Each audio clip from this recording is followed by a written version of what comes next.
Okay, we're going to go ahead and get started. Welcome, everybody. Good morning, good afternoon, or good evening, depending on where you're joining us from today. Welcome to Bridging the Gap, our webinar series dedicated to exploring the latest trends and innovations in the world of additive manufacturing. I'm your host, Jared Rickaby from Elementum 3D, and I'm thrilled to guide you through today's session focused on the advancement in software for additive manufacturing. Just a little introduction as to who we are.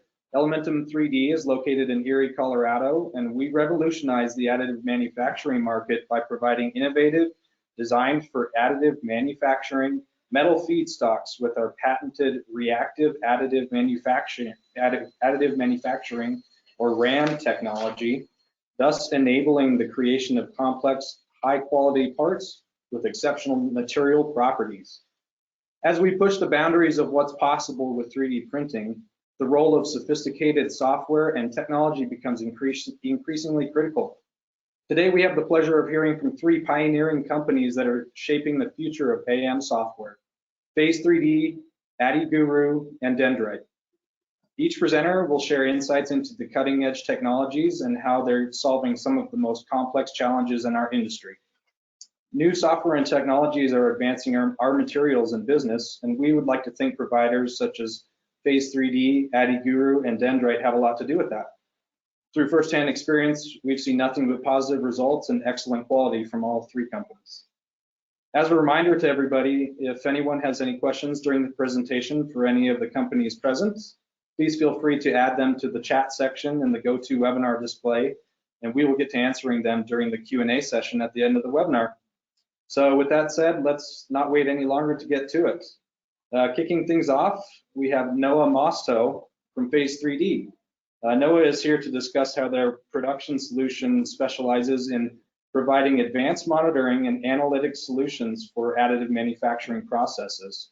Their technologies enable real-time monitoring and optimization of 3D printing operations, enhancing quality control and efficiency in manufacturing. Noah, the virtual stage is yours.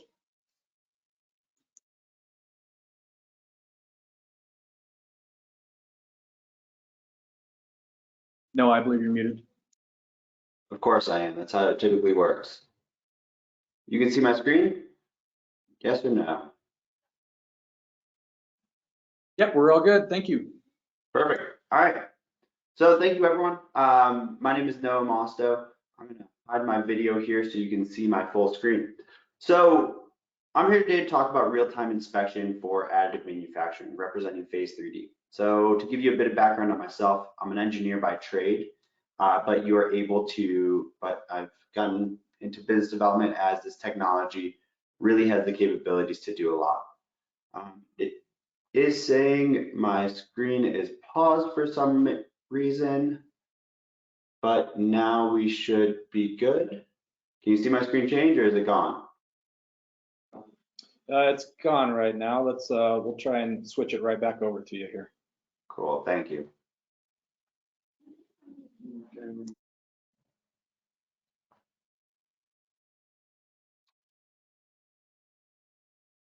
Apologize, everyone, for the delay.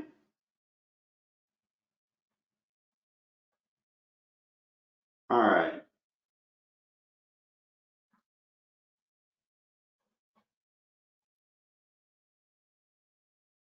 Now we're getting green light on air. Beautiful. All right, so today, again, talking about Phase 3D. So we're on a mission really to focus on quality assurance for additive manufacturing using trusted tools. So our product is fringe research. We focused on measuring, identifying, and improving the AM process, really using our core product. So we do this and support customers to reduce their project lead time, increase machine utilization, as well as certify build quality. As you maybe saw on LinkedIn, we do have a system installed at Elementum on their EOS M290, which we're excited about.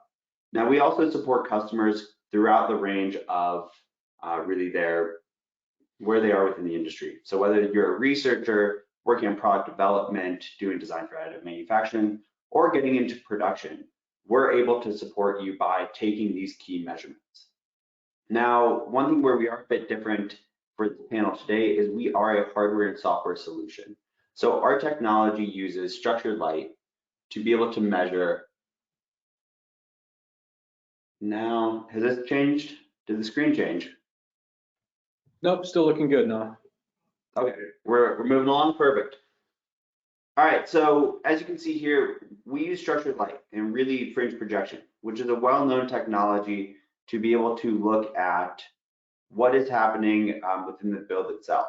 And that's a key difference, to be able to look at the objective measurements, knowing what is causing build failure, being able to identify defects.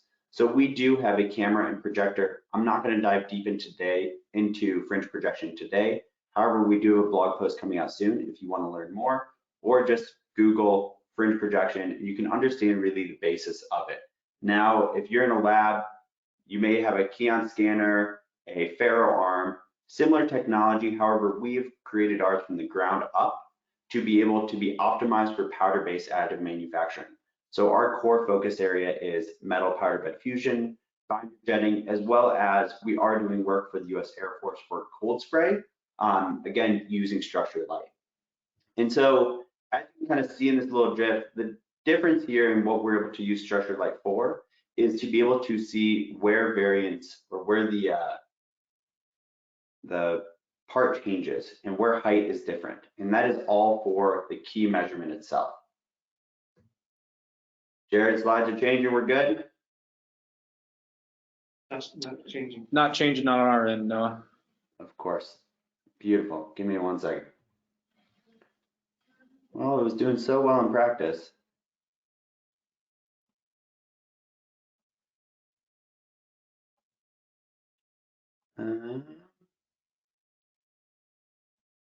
Could you guys give it to me one more time? We'll try it again. If anything, Patrick, I'll send you that presentation. Sorry, everyone.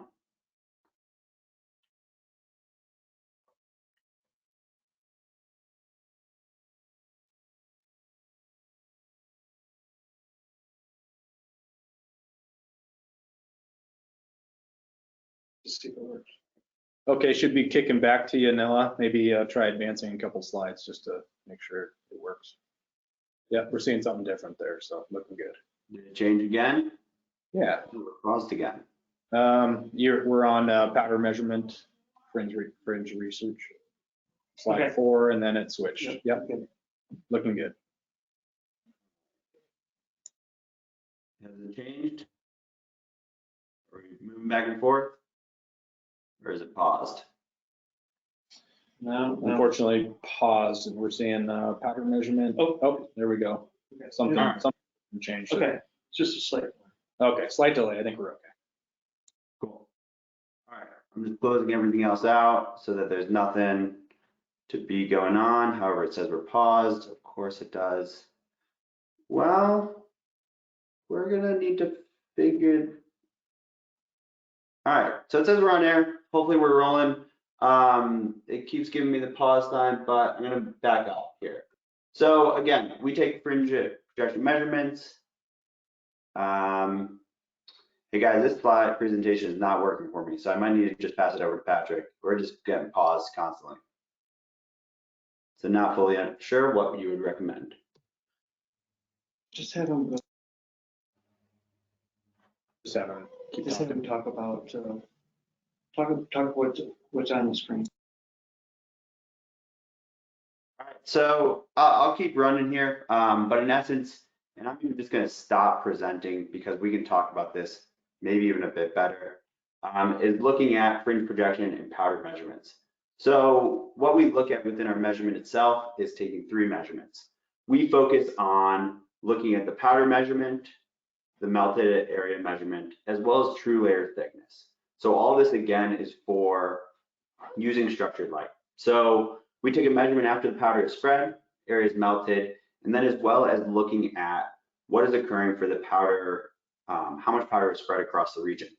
Now, to talk about some numbers here, let's look at resolution. So our resolution XY for a standard 250 by 250 build area is 100 microns by 100 microns. Z resolution is 10 micron noise floor. And then what we're adding time to build is 0 seconds. So we take the dwell time for your machine to be able to take the measurements and understand what is happening within it. So we're gathering the data quickly. Now, all of our data that we're looking at, and really the key difference, if you could see my slides, is looking from what is taken today, which is many visual images, to be able to look at the power of height maps. So every pixel in our height map is a key data source for really a measurement. So you're able to know what is happening in your build instead of looking at shadows. And so it's a little bit of a shift, and hopefully I'll be able to pull up our front end and show you some data, but really our system itself is based off of inspection technologies. What does that mean? Our system today uses no black box, no artificial intelligence or machine learning to be able to create these measurements. We're all a unit-based system, so everything is in microns and X, Y, and Z. It's repeatable, calibratable, as well as with known uncertainty. And the big part there is to be able to look at what is happening within the build itself. I'm gonna actually just turn my video on, and so I can talk to you all instead of you seeing pretty much nothing. And so today, what we look at within our system is to be able to measure and identify what is happening within the build itself. And again, that is all done with this unit-based system. So the reason we're doing this is because today in the additive industry, we're really at that pivotal phase. We're focused on product development and really moving into production at massive scale. And so when we're doing this, we need to be able to have data, objective data in real time. So instead of waiting weeks, months to be able to see is your part of quality, we need to know in real time, is your part going to pass or fail quality inspection in the future? I was just talking with a customer a few days ago, and I think they were about 4 to 8 weeks, depending on the part, until they knew if the part passed quality inspection. Now that's critical because they need to go through the process. But when it's 8 weeks out and they learn that part failed, they need to start over. It's delaying time. It's wasting time and money. That's where we come in with our measurement system. We're able to identify anomalies that cause build defects. So if you are to think and what is happening within the build itself, we're able to not only look in, but measure. And the key here is to be able to measure what is occurring within the entire process itself. So we are able to measure hops, streaks, short feeds, spatter particles, protrusions, micro protrusions, powder dropping. So powder dropping off of your recoater blade. Not just identifying, remember, measuring it. And then we can look and improve. And so really all of this is done because we need to be able to look to the next step of what is possible here. So for a company like Elementum, or if you're more in that product development phase or looking at parameter development, we're able to support by identifying what caused the build failure early. Looking at, and I have a slide here to be able to show you what is happening, but looking at build failures to be able to see what occurred within the build, and then how early do we see that first instance of build failure. So a great example is if your part is lifting up, it's going to hit your recoater blade over and over and over again. The first instance of it is going to be a small hot pattern typically, but we're able to measure how that changes over time to be able to predict, is it growing, is it healing itself, or is this going to cause a build failure? What is the impact downstream of it? What is occurring? All of that data is collected into our system to be able to be taken into key objective measurements, or with those key objective measurements, excuse me. Now, the next part to that is to be able to identify what is the impact of that anomaly. So I'll present, or I'll actually just post this video that we have from the synchrotron X-ray from Argonne National Lab, as well as we have a lot more exciting results coming out shortly. So I'll put a little hint there for keep an eye out toward Rapid, where we're going to release a lot more data. But one of the keys that we're able to do is to be able to identify what anomalies cause defects, because we're able to take the measurement. So for every anomaly, there can be a different defect. Now that means if you see a peak, the powder is a peak or a trough, it will cause different anomalies, and not only of the shape in Z, but also the size in X and Y. That can impact the part quality. So all of that is done really for one key reason. We help our customers create thresholds to know when is a part going to fail and when is a part going to basically get through quality inspection. So today we look at red, yellow, and green. We want to always reach to just knowing, is it red or is it green? Go, no go. Today we use yellow because there are anomalies that we don't know. We don't know how it's going to impact. So you put a yellow to be able to dive a little bit deeper for what is occurring within the process. So all of this again is done with that measurement process. So if you're doing design for additive manufacturing, you're going to be able to look to improve. If you're doing production, you want to know what is happening within the process and not just trust the tribal knowledge for the additive manufacturing to be able to say, let's stop this build because I've seen it before. Let's put true objective measurements behind it. So Jared, if you could give me one additional shot here, I would love to try to pull up our front end and just spend 2 minutes showing people a little bit of data. Yeah, no, we certainly can do that. Yeah, go ahead and give it a shot. We're going to switch over.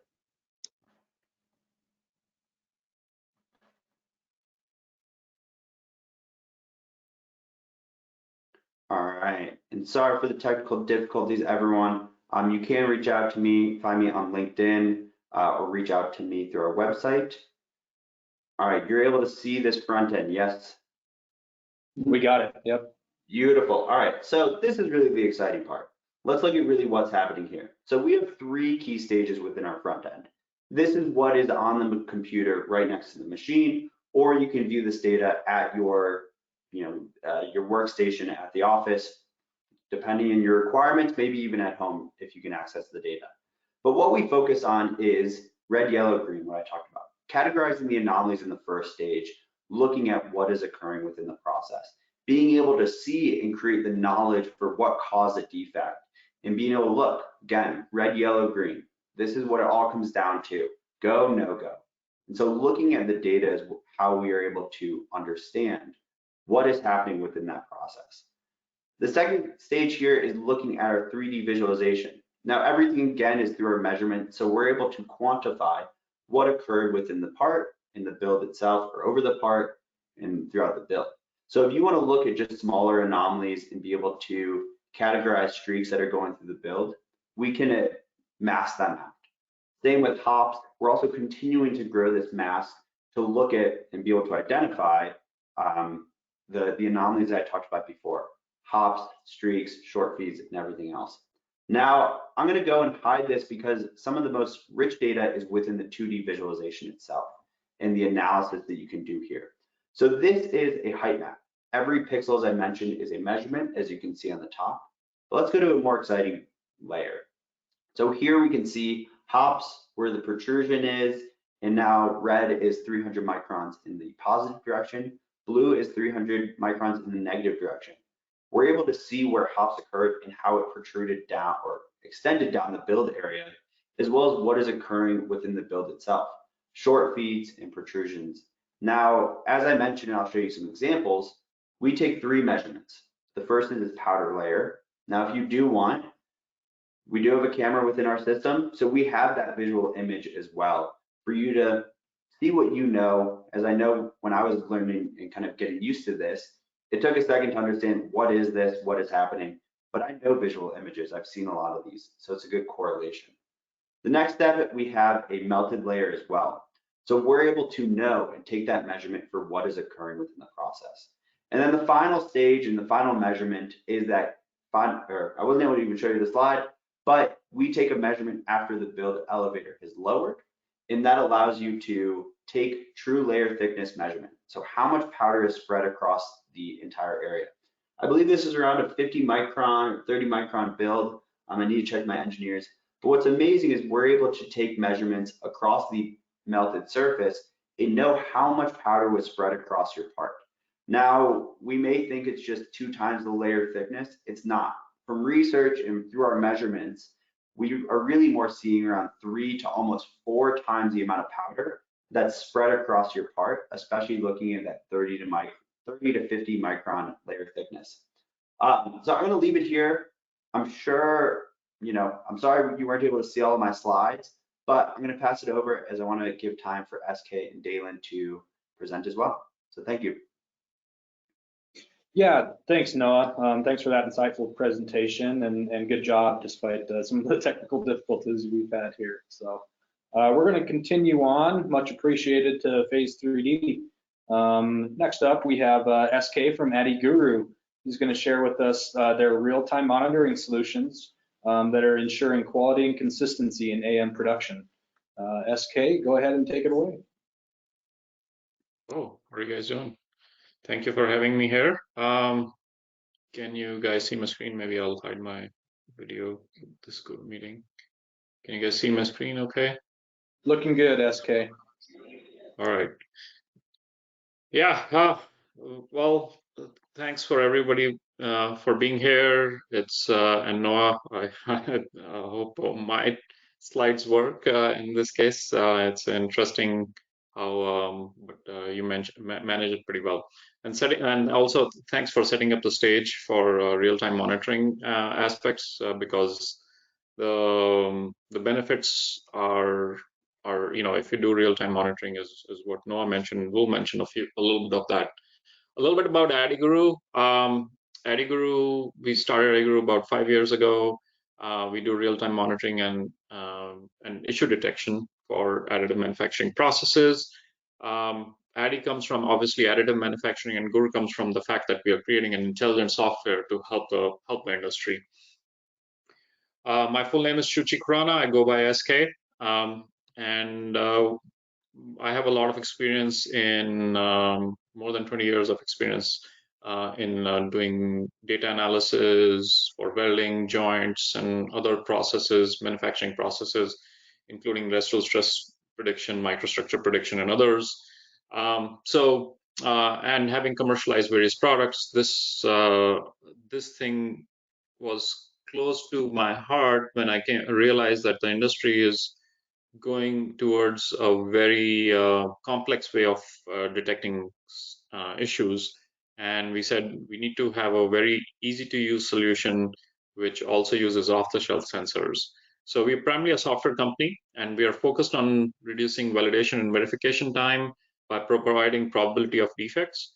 And we help users gather information, but we transform that data into information automatically, so that our smart additive manufacturing engineers or technicians are able to don't have to sit down and work on that data and change this and that. They get information. Also, we have trained our algorithms, and we focus on creating a machine and material agnostic algorithms so that people can get started right away and doesn't take many days of time to calibrate or many builds or things like that. So the slides are changing, Jared. Is that good? Yep, we're looking good. Perfect. Machine vision. Obviously, this is our vision slide, which tells what Addiguru is focusing on. Obviously, we want to identify issues in real time. For real time, what some in layer by layer processes like LPBF, every layer is good enough and very practical. And what we obviously started with machine vision or optical sensors, but then we have added more sensors like thermal as well as other machine data sensors to along with our knowledge of material science, process insight, and appropriate algorithms like artificial intelligence, as well as physics-based simulation to identify these issues in real time. This slide shows reiterates in a different way what I said in the previous slide, but basically Addiguru software we are a software platform, and that's what we have created, where we have good AI/ML models, a user interface, notifications. We have an interface so that we can connect easily with other machines and software as well. Obviously, we can take data from different sensors, optical, infrared, acoustic, machine data, and then that helps us monitor and detect issues in different processes. Commercialized for laser powder bed fusion, as well as for FDM. We have a beta solution for directed energy deposition and an upcoming solution for E-beam as well. We are very thankful. Addiguru is very thankful for the research and development support that we got from various industries, This includes funding. U.S. Air Force and Navy and Department of Energy, we have won various research contracts and awards, including SBRs, STTRs. We have also worked with America Makes, and we really enjoy working with America Makes because not only we got a couple of small funded projects, but also it's a very good community to be part of, where we learn a lot, as well as we are able to connect with the right individuals. And definitely, I spent a lot of time with Oak Ridge National Lab and still working closely with them to to develop new and novel aspects of monitoring and issue detection. We were also named as Startup of the Year for Formnext 2020. So let's get a little bit deeper, but we'll still stay at a little bit high level. This slide quickly shows you an installation example. Our biggest install base is EOS M290, but we have installs on multiple other machines. However, on EOS M290, we can add different types of cameras or sensors, and also we can add screens, and everything runs on a computer, which is very it's not like super expensive computer, but a regular computer can do the job here. Let's talk about LPBF, and within LPBF, layer by layer pictures. Layer by layer pictures give us a lot of information, but analyzing them automatically can help users a lot. So either Addiguru can provide a high resolution off-the-shelf camera and help you install it, or you can use pictures from the machine camera, whichever is easier and makes sense. The pictures come into the Addiguru software, which is very easy to use and intuitive. And as soon as the layer is made, within a second, you get an answer whether something went wrong. For example, in this picture, there are some anomalies in the powder bed, and the artificial intelligence engine and a computer vision engine, a combination of that will be able to point out, okay, something happened. And as soon as something has been detected, you have an option of getting email notifications or other kinds of notifications, so that it helps it overall helps you know what's going on. And there are various options within notification. You can get notifications every hour or things like that.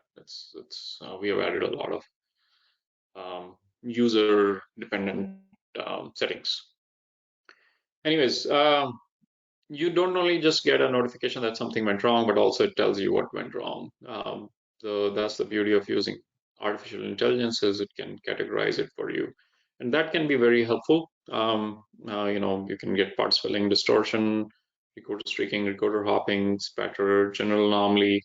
Plus, we can detect short feed. So, and then we have added so many options based on our multiple install base and feedback from the users that it'll be great to have different users have different levels of sensitivity what they want to detect, so they can choose low, medium, high, and things like that. And there are so many other features, like you have 3D data visualizations, you have build reports, you have time-lapse videos of layer pictures, you can export the data in common formats in case you want to store it in a certain way or share with others. So and then a few other features. I'm not going into detail there because we want to talk about new developments, right? So yeah, we have made a lot of progress, and we keep doing research, as I mentioned earlier, to keep improving it. So Addiguru is a multi-modal solution. We obviously started with optical layer by layer pictures, but we have added other aspects to it. For example, probability of defect. Something happens in one layer and then goes away, is generally low probability defect. Everybody knows that. It's kind of a tribal knowledge, but nobody studied it properly. So what we did was, we actually, as a part of Air Force funded project at Ohio State University, we made multiple builds, studied multiple issues, and also looked at various data and detection of issues and things like that. And this is one example on your picture here that based on that, we came up that, and we confirmed that repetition of issues on multiple layers leads to increased probability of defect, and then further repetition leads to high probability of defect. So, and then size also matters of the issue detected. So So what Addiguru software does now is also tells you for LPBF is whether it's a low probability defect or a medium probability defect or a high probability defect. And that can be very, very helpful to the users because you can get notifications also based on that. And also you can make future CT scanning or heat treatment or other decisions after the build. We also can help users collect machine sensor data in Addiguru software and visualize it very easily. You can also get values, flag the values above or below thresholds, and we are adding more machine learning models where it can tell you anomalies or if there is a pattern, then if something's going out of pattern and things like that. So, and this machine sensor data can also go in your build reports and can also be exported into a CSV. So it's the other aspect is I mentioned earlier is that it's a modular software. We have designed it so that we can easily integrate with other machines. And example is we started with Open Additive, but now Exact Metal is one of our biggest collaborators in terms of integration. And they created a software called SmartLayer, but it's actually Addiguru software underneath. Intech Additive, it's a LPBF machine maker based out of India. They are selling mostly in Asia, but they have adopted our optical tomography solution, especially that where they are able to detect issues in that. And then we have an upcoming integration with Authentize software. So that'll be our first integration with an MES software, which we are very excited about as well. Basically, we have an API to connect directly with machines and software, or we can connect to other machines or software's API very easily as well, if that's easier. Now, this is the new concept that we came up with. This is a little bit more technical, but interlayer temperature is a very new concept. And what we are doing is we are not looking at thermal. Well, it's a thermal camera, but we are not looking at melt pool. But we are looking at the temperature right before lasing starts. So if you see this this graph or this chart, you see the temperature cuts off at around 250 C. The reason is that the camera we are using is focused on lower temperature ranges, and in thermal profiles, it's very important that you use an appropriate camera or a sensor because not all sensors can capture the whole range. It's very rare. And anyways, not going into too much details there, basically we're capturing the temperature right before the lasing starts. And what we noticed is that if the heat gets entrained in the part, that leads to residual distortion as well as other issues. And this study was done at University of Tennessee, and then we have done some studies at Ohio State University, and then we'll talk about commercial install as well. But this clearly shows that hey, when you're making parts with overhangs, your heat starts getting the interlayer temperature starts getting higher and hotter. And when power is lower but still overhangs, which are the same as this in this 8-hour part, you still get a higher temperature, and that spikes in temperature or increase in temperature corresponds to lower part quality. And managing that temperature can be very, very helpful for your builds. So another thing is like we made this cube with pucks. These pucks were of different thicknesses, and it was designed so that the recorder would move the puck into this cuboid or this bar that was being made. And as the puck interfered, you saw spikes in the interlayer temperature. X-axis is actually interlayer temperature at each and every layer. Y-axis in Celsius. The biggest thing what you should notice it. Another beauty of this is emissivity is an important factor in and exact temperature to 0.5 C or very exact temperature is not important. What is more important with this modality is the relative change in temperature, because relative change in temperature is the main thing that tells you if something is going wrong, and managing that relative change is the key. So if you guys are interested in more, please contact me and we can talk more. One of the recent use cases is that Elementum 3D has used it for a customer. We can't name that customer or show any pictures, unfortunately, but those guys are super excited. And you know, a person, an engineer as well as non-engineers are using it at Elementum 3D because it's pretty easy to use. And then the customer is getting answers to their hypothesis and confirming reasons for the issues seen, and that's helping develop, improving the development cycle for them, and giving them answers which were mostly conjectures, or you know, they were good guesses, but this gives them more solid proof. Another new development is that we have commercialized this optical tomography or layer-wise melt pool intensity detection. Obviously, EOS called it optical tomography. A few other companies call it that, but it's using near-infrared cameras, and you're looking at melt pool and integrating throughout the layer. This can tell you what happened with the melt pool intensity, if there are hot spots, or if there are lack of fusion issues, or if your hatching is not good, and things like that. We have also done acoustic work. I didn't show anything here because we are working on improving it further and commercializing it. It's not commercialized yet. However, we have a laser powder DED detection software. These pictures were taken on a Trump machine, and it tells you that we can monitor melt pool. We also worked with Army. Army, we have a CRADA going on with them, Cooperative Research and Development Agreement. I can't show any pictures there, but we use the same software for them, and it was they've been using that software to detect issues in their laser powder DED machines. We have a beta solution for wire arc DED, and a couple of companies based in Denver. Actually, one company based in Denver is using that and working with us. We have done a significant amount of work at University of Tennessee on this wire arc DED detection as well. So this just shows one picture, but we have done a lot of work and can show you more.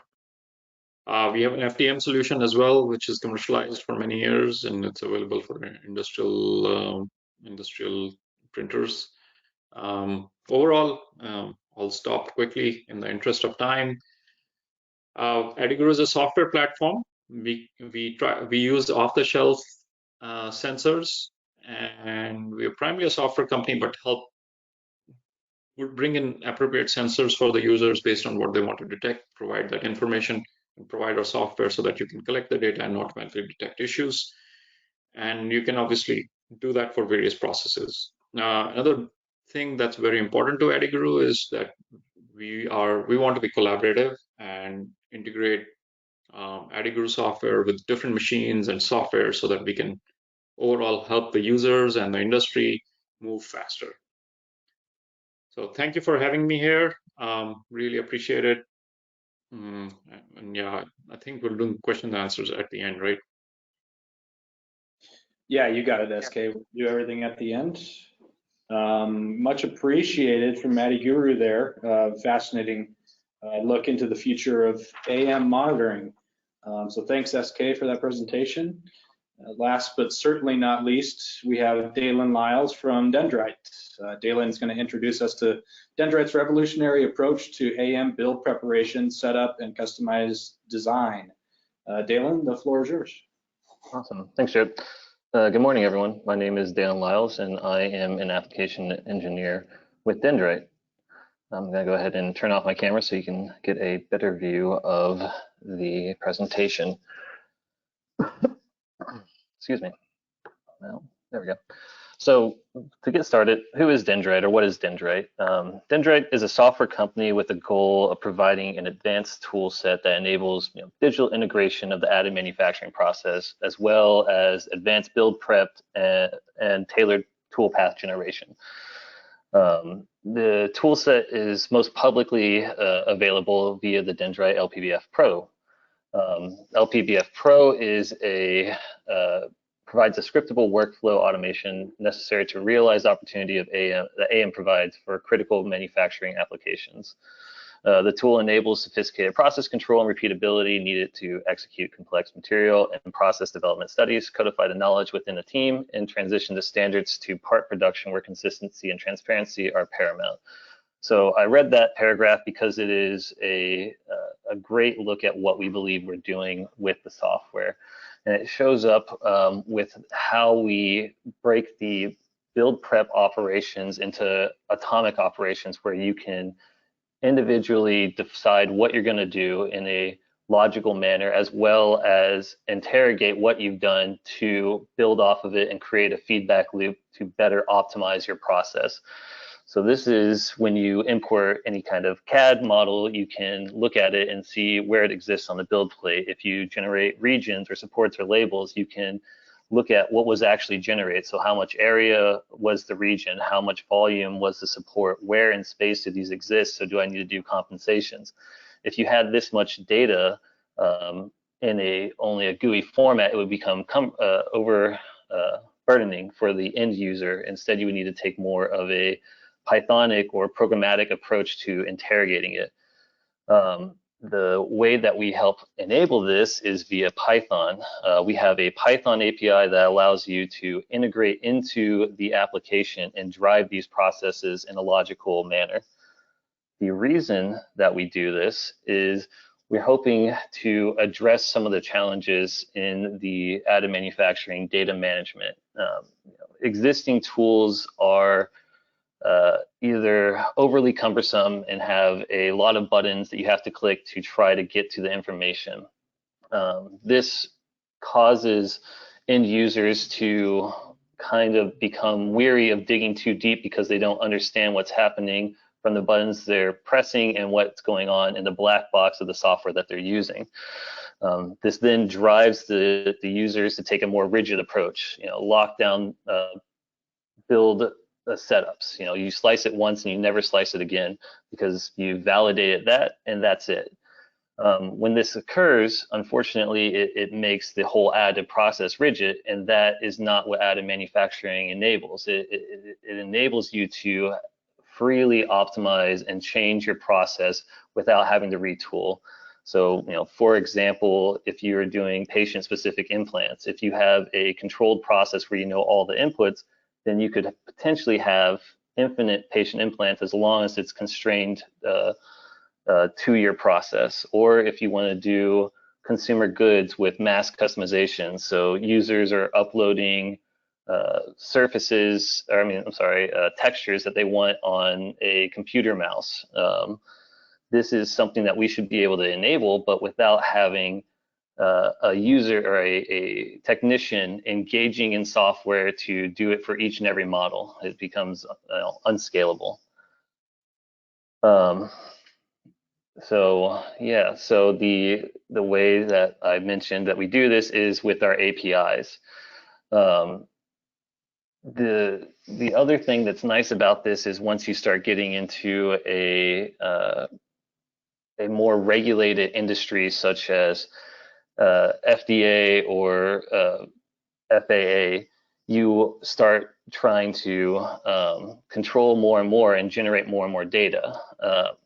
With this, you usually have tools that don't properly integrate into an existing digital infrastructure that your traditional subtractive machines use. So additive kind of has this little walled off ecosystem that has some redundancies for existing manufacturing MES systems or ERPs. And in reality, what we should be doing, as SK said, is creating open APIs to allow for seamless integration. And that's something that we do. With that, it allows you to not only generate all the information, but remove the human in the middle that could be potentially causing human errors with recording that information or inputting it in from one system to the other. So that's just a brief overview of who we are and what we believe in. Here I'm going to show is a quick screenshot of our application being used. So on the left, you'll see our object browser, which shows that Python data structure that we talked about. You have your machine that's been defined, you have parts in the machine, and you've only imported one part and put a region on it. And you can see the hierarchy of what belongs to what. On the right side, and I need to move my controls so I can actually see this, sorry. On the right side, you'll see the actual dialogue that the user has brought up to interrogate the part. And this is just a basic example of what you could do.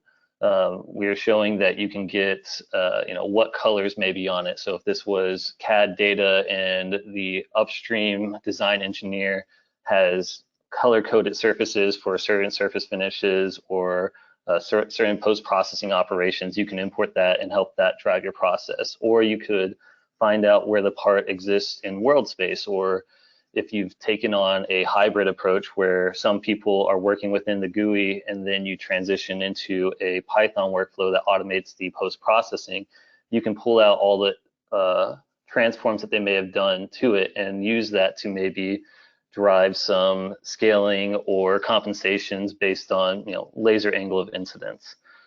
So every atomic part of the process has these characteristics that you can call, such as if you create a region, how big is that region? Where does it exist in space?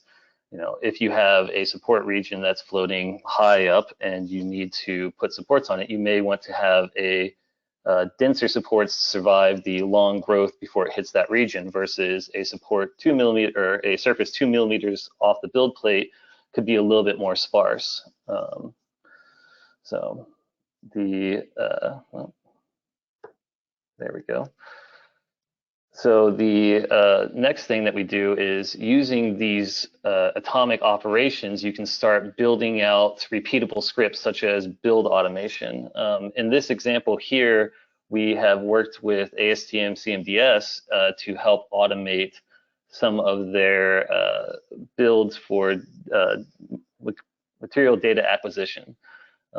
They have defined build layouts with unique labels on all the parts.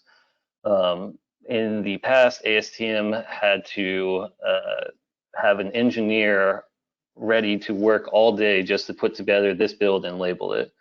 Using our Python API, we were able to actually automate the process and now free up that engineer to do more meaningful work, such as actually mounting the specimens, testing them, getting the results, and preparing the final presentation to move the process forward faster. The next thing that you can see, the utilization from the Python API is design of experiments. Anyone who has done any kind of build layout knows that it is a somewhat soul-crushing, laborious process where you are just doing the same thing over and over again. Well, once you integrate Python into this process, it is a single for loop to iterate over what values you're changing and laying the part out. So something that would normally take a operator multiple hours to set up and then change for each iteration can now be done once and then just iterate through multiple data sets before to do all of your build layout. So on the right side, you'll see us doing a DOE for different support structures. So what support structures do you need for certain overhangs? As well, on the left side, what we see is a segmentation DOE, and we'll talk about segmentation here in a minute. But what we are trying to do is apply different parameter sets to different overhang features to potentially enable lower overhanging features. So what is our segmentation? In the traditional additive workflow, you'll generate your upskins and downskins from 2D data. You take your CAD data, convert it to a mesh, slice it into an STL or into a slice stack, and then overlay those slices to see where there's an overlap and not, and depending on what direction you're looking, that becomes an upskin and downskin. Unfortunately, that process throws away a lot of the information that could be conveyed from the designer, either via color coding surfaces or from the 3D data, such as, is this a thin feature or is this a thick feature? What Dyndrite does is we allow for a volumetric segmentation. What that means is, in the 3D space, we import our part and then we create fields off the surface of the part to represent different types of segmentations. In this example, we are doing a blue upskin, a green downskin, and then a thick red signed distance field. And so the signed distance field is going to be like a shell core operation. This is a general solution where it's applied to all surfaces, but you can have targeted solutions. So in this example, we have selected different overhanging angles, and then we have applied our general segmentation strategy along with our targeted overhang angle strategy. So on the left, you'll see the surfaces that have been selected. On the right, you'll see the cross-sectional view of those volumes where the yellow represents the actual selected regions. Again, this is a great way for your design engineers or even your upstream manufacturing engineers to help drive the process in a more intelligent way. So now that we have worked in the 3D space, laying out our parts, interrogating them for where they are in the build plates, looking at surfaces for supports or labels, we need to convert that data into 2D toolpath. And we continue to take this holistic approach where we want to examine everything, make it as atomic as possible, and make it as open as possible. So in this example, what we've shown is the same or a new part that has had the segmentation strategies applied to it, more in line with maybe what you would see in a laser powder bed fusion process. What you see again is the red shell, the green down skin, and blue up skin. You'll also see the gray, and the gray is the remaining volumes that would be considered a core volume. You'll want to divide this up based on your process and your tool heads. You know, how many lasers do you have? In this example, we have created stripes. You know, it's a simple repeating geometry that we use to further subdivide the initial segmented areas. We then arbitrarily define field of views for the tool head. In this case, assuming a dual laser machine with full field of view, we have created the solid triangles on the left top and bottom right corner. And now where you have all three of these intersecting, the segmentation area, the tool head cut, and the process cut, the stripes, you get a fragment. And this is what is highlighted in purple here. That would be a core fragment. You can assume that this gray pimple-looking object would also be another fragment. This red rectangle, a SDF fragment. This green rectangle, a downskin fragment. We give you all of this information after you've defined these cutting operations, and we give you the tools to intelligently organize, sort, and reevaluate for exposure. So that means you can look at these fragments and say, okay, what segment type was it? Was it an upskin, a downskin, a core? Where is it in the build volume? What is the total area? What cutting operations were used? Was it, you know, the stripes cutting? Which stripe was it? So that would tell you, like, you know, in what field you're in. Which laser was assigned to it, laser 1 or laser 2. And this all allows you to, you know, reevaluate what you want to do. Maybe you've done all of your cutting operations and you have a very large core area. Well, you know it's buried in the part. You can try to increase productivity by updating the build parameters. You have like a very fast core for a large area that you know is going to dissipate the heat. Perfect. You can go through here and logically define these processes for you and increase productivity using it.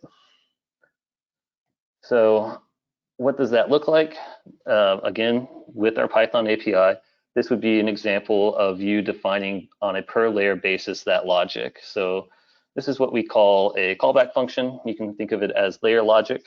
We start by getting a collection of all of our fragments. In this case, we're selecting based on which geometry. So what part are we doing first? Then subdividing that based on downskin and the core.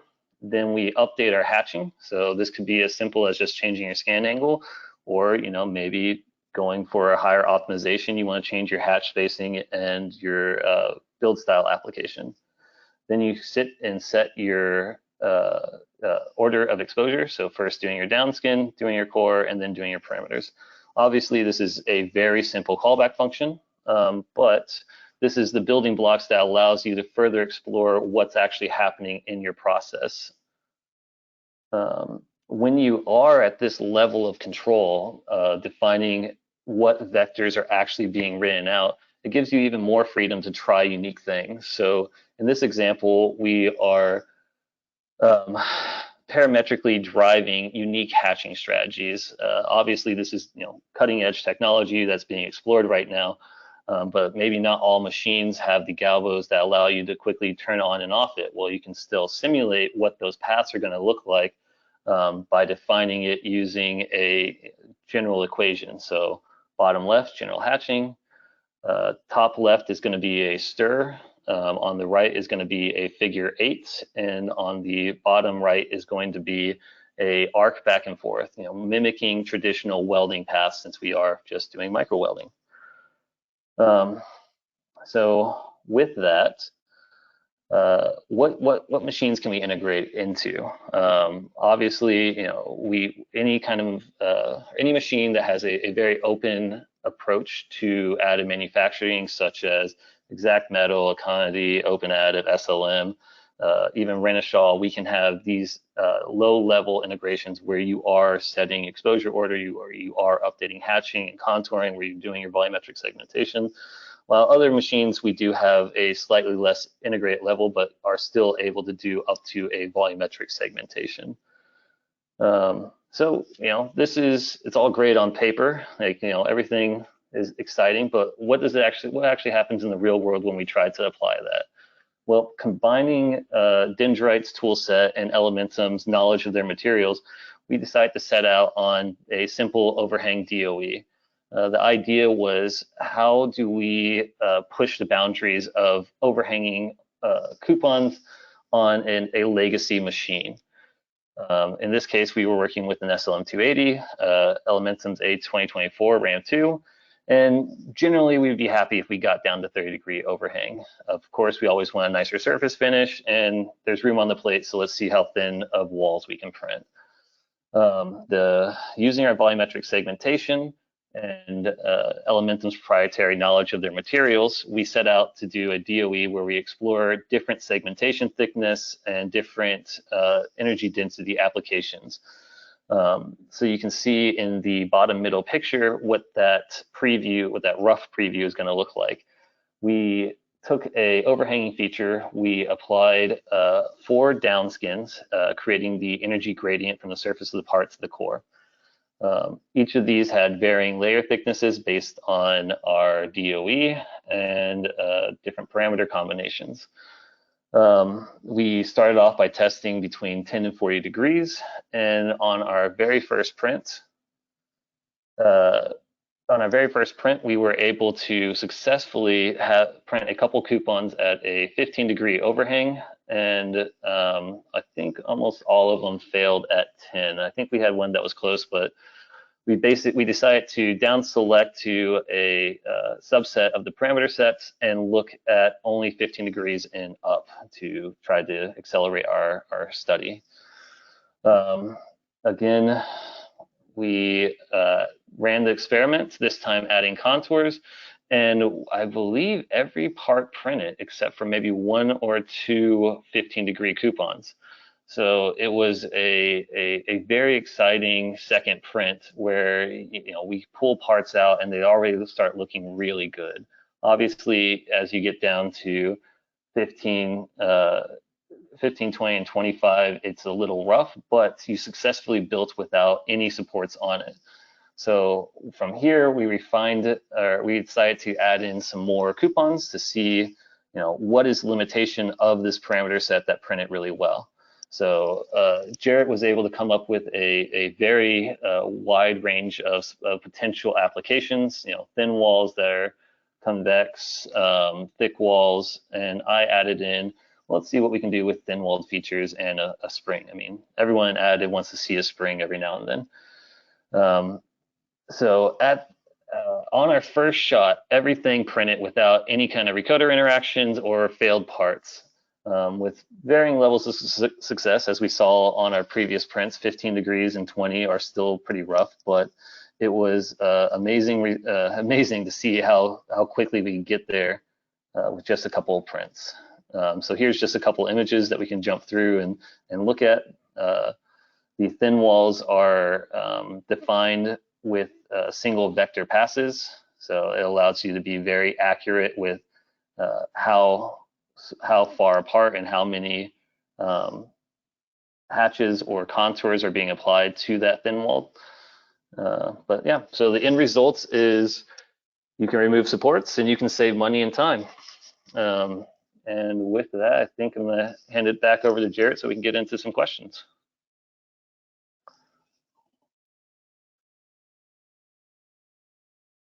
All right, thanks, Dalen. That was fascinating. We really appreciate it. Yeah, and certainly a big thank you to all the presenters for their fascinating talks today. We're going to go ahead and transition over to our Q&A session. So this is your opportunity to ask our experts any burning questions you might have about their software or their application and how it can benefit your AM operations. Please submit your questions through the webinar platform, and we'll address as many as we can get to in the time we have left. So let's get started. Yeah, just looking at the chat here, looks like we do have a few questions today already kind of queued up here. Looks like this might be a question for phase 3D. So we'll go ahead and start there. How does your product support the AM industry as a whole and get closer to reaching born certified parts? Noah, take it away. Yeah, great question. And just turn on my video so I can show you also. You know, the key here around reaching born certification from our perspective is around these true objective measurements. So working with our collaborators, which are in our research and development partners, of the US Air Force, NASA, as well as the Department of Energy. It's all around the basis of what is happening within the process so that we can know what is the process, what are the measurements within it. And so to reach born certification, we need to gather hundreds of millions of data points to be able to correlate and do what we're doing today, anomalies to defects. Using those objective measurements is how we create that process to be able to create the correlation. So as time goes on and as that data lake grows, we believe with our analysis and using our tools today, we're going to be able to reach born certification and remove the process of CT scanning, tensile bar testing, because the data itself is really the power to it. Thanks, Jared. Yeah, thanks, Noah. Appreciate that answer. Next question is going to be for Addiguru. We've got one in the chat here. SK, integration with other machines and software is very interesting and collaborative. Can you please explain in more detail how Addiguru does that? Sure. It can be a back and forth discussion, but just to give you an idea, Addiguru is a software platform. It's very, in the way we have designed, it's very modular in nature. So let's discuss the couple of 2 or 3 installs or 2 or 3 collaborations that we have going right now. First one was AMSense, which is a sensor suite commercialized by Open Additive. Part of that sensor suite is a optical camera, or they call it recoat camera, where it's capturing recoat and after laser pictures. They didn't have an automated solution to analyze that data. So we created a plugin to AMSense, which people can purchase as an add-on. But that plugin would, and it was basically an extension of Addiguru software talking via APIs. So it's very seamless for a user to get the analysis results. With Exact Metal, it's a machine maker. They capture layer by layer pictures, but their users want to get more analysis done right as the build is ongoing. So, however, in their case, they didn't want it to be a separate software, so it was more closely integrated. We worked with them with their software team to create a user interface similar to Addiguru. Then they have, and then analysis work is obviously Addiguru software running on their processor. So it's called white label. White label means it's Addiguru software, but it's actually looks like Exact Metals software, which they're calling it Smart Layer. And in the other case, with Intech Additive, we are new modality of near infrared camera where we are looking at layer-wise melt pool analysis. That modality they got, and that's in addition to the layer-by-layer optical capturing, picture capturing. But that modality they're integrating with their machines and then supplying it to their users. So what we are doing is making it very easy to integrate with other companies and machines. We also have an API or application programming interface where other companies can write code and quickly connect with ours, or we also have it so that we can connect to other machines using APIs. For example, we can connect to EOS machines and other machines very easily via their APIs. Great. That's awesome, SK. Thanks for the explanation there. Maybe keeping in line with you here, we have another question, it looks like, for Addiguru. How do the anomaly detection capabilities transfer from one process to another? Yeah, thank you for that question. The anomaly capability, so anomalies obviously, are different for different processes, as well as within the same process, each anomaly can be quite different. For example, part swelling and within LPBF can be quite different from recorder streaking. And they both are very important. However, and the detection of that also, they look different. They have a different level of importance and that different level of what's really is going on in the part. So even within that, we have to create different algorithms to automatically detect it. And that is the beauty of that is the beauty of creating intelligent software where you have a combination of computer vision, artificial intelligence, and machine learning algorithms to appropriately modify those to detect those. So building that inherent knowledge and also understanding that each different type of anomaly will require more understanding of what that anomaly is and what that anomaly does, and then the algorithm to that anomaly. That's what we do. So when we translate from one process to another, similar approach is there where we understand what's important, why it's important, and what needs to be really detected. And based on that, algorithms are created, data is collected on multiple machines and multiple materials, and then commercialized.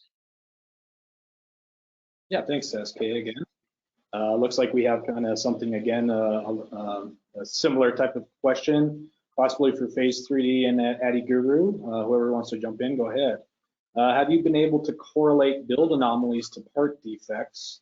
And if so, what type and what were your findings? Go ahead. Now, you want to go for it? Sure, I can start off. Yeah, so thanks for the question. This is a key kind of piece for our process itself. And really, I feel like I'm now just beating a dead horse within these measurements. So we have been able to correlate anomalies to defects looking at porosity within the part. This is part of the work that's going to get released in just over a month here for our CBAD results.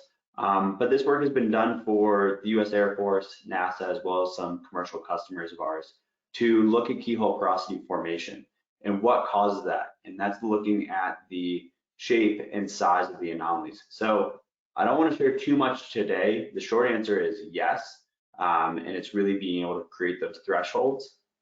So for example, what you'll see within this report, when we see anomalies greater than 50 microns, our confidence level that a porosity will be created within a part geometry is higher. And that's all based off of the measurements within our system. We do have some more results that will come out later in 2024 that we're basically getting through approval processes. But yeah, the short answer is yes, and then keep your eye out for what's coming here right before Rapid.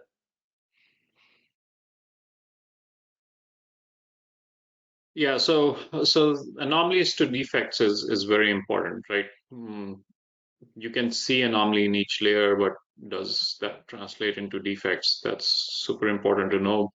So what we have done, our research has told us, and obviously looking at what various people have done, as well as the knowledge in the industry, right? There's a lot of knowledge in the industry about that. So what I mentioned and I showed that if you're just looking at layer by layer pictures, we have done research to correlate how the probability of defect increases, which is porosity in this case. So that's one way to do it, and we can tell, okay, medium level of probability or high probability of defects. So from one modality, you can come up with that. However, if you combine multiple modalities, it can help you with more information and more higher accuracy. And that has been also done in various academic environments as well as in our research. For example, I showed you the interlayer temperature as well as the near infrared. So if you combine different modalities, and then acoustic is another modality that one could work on, you can get to know different defects at different levels. And that's definitely ongoing. There's a certain level which we have achieved right now, which is commercially available, and the other is ongoing, and we are getting more and more closer to being able to say what kind of defects are there and what is the probability of detection. Great answers from the both of you. Much appreciated. Yeah, it looks like we have one for Dyndrite. Dalen, if you're ready here. Did Elementum or Dyndrite use any hardware modifications to enable the low overhang experiment? No, this was all done just via software. That's what we're trying to unlock in these older systems is don't need to go out and get the latest hardware. You just need to change how you use the software. Great, thanks, Dalen. Much appreciated there. And looks like maybe one more question here. Looks like it's directed towards Addiguru and SK. How do you collect data for creating models to detect defects? Yeah, so how do we collect data? We obviously have been around for many years. We have multiple installs with different universities. We got funded projects from different sources, including Air Force, Navy, Department of Energy. And we have multiple, as I mentioned, we have multiple commercial installs as well, for example, companies like Elementum. So all these projects were, part of the project was to create data, bad data, or create bad builds deliberately so that we can get, and that's data good, important and good for our software. We get to see what's going on, how the sensor data looks when things are going bad, and that helps. Obviously, that helps us collect a lot of data. So we have collect data from multiple builds, many builds over the last 5 years, 4.5, 5 years, and also in commercial settings, people do share with us when they want certain things to be detected, and our software doesn't have that. So if they can share the data with us, they do share it, and that helps. So again, that's how we have collected thousands and tens of thousands of layers of data and lots of gobs and gobs of data to help train our models, improve detection accuracy, as well as make it machine and material agnostic, because the installations are on different different machines, and parts have been printed. Different types and shapes and designs of parts have been printed for different materials as well. Great, fantastic answer, SK. Data is certainly the name of the game here. Yeah, if anybody doesn't have any more questions, we're going to go ahead and wrap up today's webinar. I'd certainly like to extend my gratitude to our presenters, Noah, SK, and Dalen, for their exceptional presentations and insights today. Special thanks to all of you who joined us today and participated in the Q&A. Just remember, the conversation doesn't end here. We encourage you to reach out to Phase 3D, Addiguru, and Dyndrite to learn more about their solutions and how they can elevate your AM processes. This has been Bridging the Gap, Advancement in Software for Additive Manufacturing. I'm Jared Rickaby for Elementum 3D, signing off. Thank you for joining us today, and we'll see you in the next webinar. Much appreciated. Bye now. Thanks everyone for organizing the webinar. It was great. you.